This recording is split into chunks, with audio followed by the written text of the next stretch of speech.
ইতিহাস আজহারীর মাহফিল শোনার জন্য বাংলাদেশের বিভিন্ন জেলায় থেকে যুবকরা এভাবে এসে মঞ্চের সামনে একদম শুয়ে পড়েছেন, কারণ তারা আজহারী সাহেবকে সামনে থেকে এভাবে দেখতে চায়।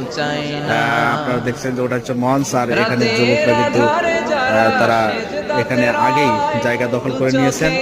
আরো একদিন বাকি আছে, আগামীকাল 8টার সময় তিনি বয়ান পেশ করবেন, কিন্তু যুবকরা আজহারী সাহেবকে মিস করতে চাচ্ছে না। ইতিহাস আজহারীর মাহফিল শুনতে বাসায় থেকে মশারি নিয়ে এসেছেন, যে যেভাবে পারে সেভাবেই রাত যাপন করছে এই প্যান্ডেলের নিচেই।